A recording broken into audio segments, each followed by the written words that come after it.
saya ini taruhannya.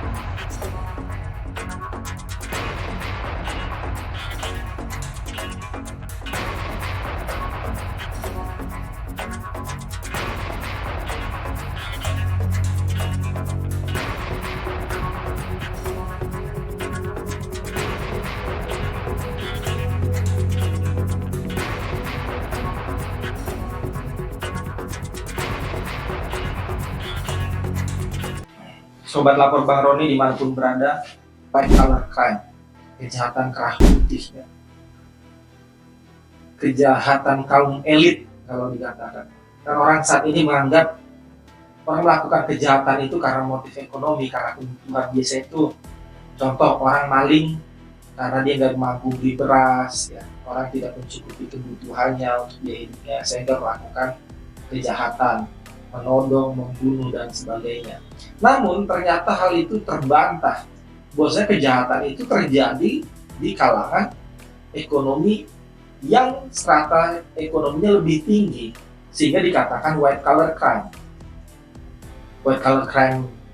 Jadi kalau dikatakan ini bisa dibilang mafioso, kaum elite yang punya kekuasaan. Nah, jenis-jenisnya ini seperti yang saya katakan tadi, korupsi.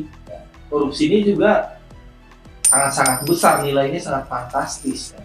Terus pencucian uang, money laundering, adanya jual beli yang transaksi besar yang merugikan negara, menimbulkan potensi kerugian negara. Terus adanya penguasa juga, baik dari itu lingkungan swasta maupun itu pemerintah. Contoh di lingkungan swasta, ya, lingkungan swasta itu yang saat ini sedang bergulir berjalan adalah kasus PT Timah yang lebih dari 300 triliun kerugian negaranya. Nah, ini bagian dari korupsi, itu bagian dari kejahatan kerah putih. Konsep kejahatan white collar crime tersebut dia lebih mengedepankan daripada perilaku kaum ekonomi menengah ke atas. Karena apa dia berani melakukan? Pertama, dia mempunyai kekuasaan, dia mempunyai otorisasi, dia bisa melakukan komunikasi bagi pemberi wewenang kekuasaan, dan yang ingin mencari motif ekonomi dari transaksi tersebut. Contoh kayak PT Timah tersebut, ya, itu melibatkan dari Kementerian SDM, yang dinas provinsinya juga. Nah, BUMN itu, PT Timah itu bagian dari anak perusahaan BUMN. Nah, ada juga pelakunya juga yang turut serta di dalam itu juga yang ikut. Ada sektor swastanya, perusahaan swastanya. Jadi di situ semua lengkap. Jadi ketika berbicara kejahatan kerah putih atau kejahatan korupsi, itu tidak dapat dilakukan sendiri. Baik itu kontraktornya, inpronya, pihak swastanya, pengelolanya yang menang tender, itu bagian dari satu serangkaian yang tidak dapat terpisahkan. Lagi kasus kejahatan color crime, white collar crime. Kemarin juga Jiwasraya, ya, Jiwasraya itu bagian dari insider trading. Adanya dugaan negara melalui pengelolaan keuangan pasar modal, Bencokro, saya sebut saja Bencok. Nah, dalam hal ini bagaimana di pasar modal itu, misalnya ketika perusahaan itu mau melakukan IPO, ini contoh, ya, ini analogi. Ketika ingin melakukan IPO, listing di bursa saham, dia melakukan harga saham misalnya Rp300, tapi dalam waktu yang sangat singkat bisa digiring, bisa dinaik harganya menjadi 1.000, 2.000, dan kemudian dibanting lagi sampai ARB, kalau dalam pasar modal dikatakan auto reject bawah, ya. Itu dihantam sampai misalnya ke 50 perak, dinaikin lagi. Nah, itu bagian dari insider trading, juga insider trading atau pelaku kejahatan bisnis. Nah, itu bagian dari white collar crime juga. Kalau di perusahaan swasta, ada juga yang besar tuh, yang mega raksasa proyeknya. Contoh seperti dugaan kasus Meikarta nggak jadi. Contoh apalagi proyek-proyek yang mangkrak di pemerintah, ya banyaklah proyek mangkrak. Seperti apa juga, ya, ada hubungnya. Hambalang itu juga mangkrak. Terus kasus iktp, nah itu kan bagian artinya ketika ya, kasus iktp di situ kan ada oknum pejabat, ada supply demand ya, ada pelaku usahanya, dan bahkan ketika untuk anggaran itu ditetapkan itu sudah diatur ada fee sekian, ada fee sekian. Nah, artinya itu sudah dirancang sedemikian rupa untuk memperoleh keuntungan, merugikan negara. Nah, orang pelakunya itu saya pastikan itu tidak dapat berdiri sendiri. Ada satu serangkaian, ada suatu permufakatan bagi pemangku kepentingan satu yang dalam hal ini mempunyai otoritas ya, mempunyai otoritas sistemik, contoh seperti kasus Bank Senturi ya, itu juga kejahatan kerah putih ya, kejahatan besar, kejahatan korupsi yang telah dinyatakan itu berdampak sistemik sehingga pemerintah dalam hal itu melakukan injek terhadap suntikan dana untuk penyelamatan kasus Bank Senturi. Tapi apakah benar kasus Bank Senturi itu berdampak sistemik, itu juga masih menjadi teka-teki hingga saat ini. Karena itu bukan suatu bagian bank pemerintah yang asetnya ratusan triliun, namun itu juga bagian dari kejahatan kerah putih. Artinya kejahatan kerah putih ini adanya otorisator, adanya otoritas pemberi kewenangan, adanya otoritas baik itu dari tatanan pemerintah, baik itu melalui kekuasaan politik atau kepentingan konflik of interest ya. Sehingga hal ini terjadi. Yang fantastisnya saat ini yaitu kasus PT Timah. Namun di sini yang menjadi perhatian saya sebagai praktisi, kenapa suami dari artis tersebut yang selalu diberitakan.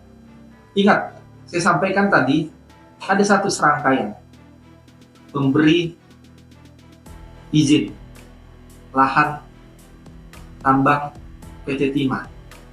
Berarti di situ ada oknum pemerintah yang terlibat, baik dari PNS-nya dan bahkan dari oknum BUMN-nya. Nah, saya melihat seseorang itu juga tidak akan berani melakukan jika tidak diberikan izin, jika tidak ada celah di sana. Artinya sudah ada dugaan permufakatan yang disepakati antara sektor swasta dan oknum sektor pemerintah, sehingga terjadi transaksional yang besar merugikan negara. Itulah bagian dari kejahatan kerah putih ya. Nah, kita ikuti terus nanti perkembangan kasus PT Timah ini, sejauh mana hukuman yang akan diberikan dan apakah seluruh oknum itu yang terlibat itu menjadi dikenakan sanksi pidana yang berat juga, karena pelakunya lebih dari 20. Kejaksaan telah menyatakan itu lebih dari 20 yang dibacakan di konferensi pers. Nah, tapi dalam fakta persidangan nanti kita lihat siapa-siapa aja yang menjadi terjerat. Bahkan di situ ada dugaan juga pencucian uang, money laundering. Nah, itu bagian dari kejahatan kerah putih juga. Dua tindak pidana yang berbeda antara korupsi ditambah lagi money laundering. Kita apresiasi Kejaksaan Agung yang berani mengungkap kasus ini dan kasus-kasus besar lainnya. Ini terobosan yang luar biasa yang berani ditempuh oleh Kejaksaan untuk mengungkap kasus white collar crime.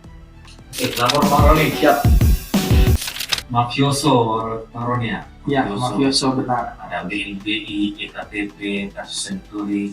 Nah itu ada seperti yang Bapak sampaikan tadi bahwa adanya kekuasaan dan juga tidak mungkin dilakukan oleh satu orang. Berarti di sana seperti yang aku sampaikan tadi, yang diberitakan hanya public figure seperti di Moronia. Apa yang menjadi faktor sehingga penegak hukum yang sudah mempunyai wewenang ataupun mandat yang sudah diberikan, contohnya KPK yang secara independen, tidak berani mengungkap siapa sosok-sosok pelaku yang sebenarnya ini tidak muncul ke publik seperti itu, Bang Ron? Nah, itu yang saya sampaikan tadi. Kenapa saya sampaikan mafioso? Kenapa saya sampaikan kejauhan kaum elit? Adanya kaum elit yang lain yang perlu ditutupi. Dalam hal ini pemerintah sudah berani mengungkap itu kok, sudah berani. Cuman yang saya sampaikan, kenapa hanya suami dari artis itu yang selalu diberitakan? Nah, kenapa pejabat-pejabat yang lainnya tidak diberitakan seluas-luasnya? Seperti itu. Namun kan hal ini masih dalam proses di persidangan. Artinya masih ada juga asas praduga tak bersalah. Namun berdasarkan apa yang disampaikan Kejaksaan Agung melalui Badan Pemeriksaan Keuangan bahwasanya kerugian 300 triliun, hal ini tentunya sangat fantastis. Jangan hanya sampai di sini saja. Siapa di balik ini, siapa backup ini, itu harus tetap juga diungkap seterang-terangnya sehingga ini tidak menjadi kejadian yang berulang kali, karena kasus-kasus triliunan yang bukan hanya ini sudah pernah terjadi sebelum-sebelumnya. Kerap itu mengacu pada kejahatan yang dapat orang terpandang, status sosial tinggi seperti itu ya. Terus yang korupsinya mencapai bahkan di atas ratusan miliar. Sampai saat ini kalau kita lihat belum ada satu tersangka ataupun pelaku praktik ini yang dihukum secara maksimal. Sementara di Indonesia masih diberlakukan hukuman mati seperti itu. Apakah penegakan hukum ini menjadi salah satu yang menyebabkan terjadinya hal-hal seperti berulang kembali? Ini menarik ya pertanyaannya. Hampir tidak ditemukan hukuman mati, walaupun sanksinya itu adalah ada hukuman mati. Contoh seperti bansos kemarin ya. Ketika melakukan korupsi karena misalnya untuk kebutuhan bencana ya, itu hukumannya hukuman mati loh maksimal. Namun tidak diterapkan. Jadi penegakan hukum, penerapan hukum untuk sanksi yang berat, memang jujur saya sebagai praktisi mengakui masih jauh hukumannya, masih jauh. Namun memang hukuman yang berat juga belum tentu juga memberi efek jera. Kalau saya melihat untuk bagaimana kan ketika hukum itu dilakukan, bagaimana menjadikan efek jera. Ya. Contoh kalau kalian di negara lain ada memberikan sanksi sosial bisa itu menjadi tukang sapu seumur hidup, di satu sisi juga hartanya juga dimiskinkan. Nah, ini belum ada, undang-undang perampasan aset juga belum disahkan. Walaupun dengan demikian sebenarnya ketika itu sudah terbukti, pemerintah penegak hukum berhak merampas aset yang sudah ditelusuri dan sudah diketahui asal muasalnya berasal dari sumber yang bukan sumber-sumber dari hasil kejahatan tersebut. Itu berhak. Namun akan lebih baik terobosan itu terjadi jika undang-undang perampasan aset itu disahkan. Nah, hal ini yang saya lihat untuk pemberian hukuman yang berat masih belum maksimal. Dan sebenarnya tidak hanya sanksi dari hukuman saja. Bagaimana ketika contoh misalnya kalau pelaku korupsi akhirnya dia menjadi, misalnya kalau di Jakarta dia menjadi tukang sapu juga misalnya di bundaran HI sampai 18 tahun, 20 tahun dia menyapu di situ jadi tukang sapu, terus dibuat baju saya pelaku korupsi, saya maling uang rakyat seperti kan. Mungkin hal itu bisa menjadi suatu acuan juga, sanksi sosial. Nah, dan juga perampasan aset ini dimiskinkan gitu. Mungkin kalau saat ini koruptor itu tidak takut ya dengan hukuman, dia hanya takut miskin kok. Kalau takut mati saya rasa atau hukuman berat saya rasa nggak ada takutnya gitu. Dihukum seumur hidup toh nanti bisa Ya sudahlah, di dalam penjara juga dikasih makan kok, dipelihara negara kok gitu. Akhirnya yang dikorupsinya ratusan M, yang disitanya hanya puluhan M, kan itu menjadi tidak balance, sehingga koruptor itu tetap merajalela. Dan terobosan itu juga sebenarnya bisa juga dilakukan adanya pembuktian terbalik. Contoh ya, ketika pejabat ingin menjabat suatu pimpinan ya, ketika seseorang ingin menjadi pejabat publik, dia harus melaporkan harta kekayaannya dulu dan mempertanggungjawabkan, seperti yang disampaikan Prof. Mahfud ya dan Basuki Cahayapurnama. Kalau ingin menjadi pejabat, misalnya kekayaannya 50 M, ya sudah dilaporkan dulu asal sumbernya dari mana, laporkan dulu.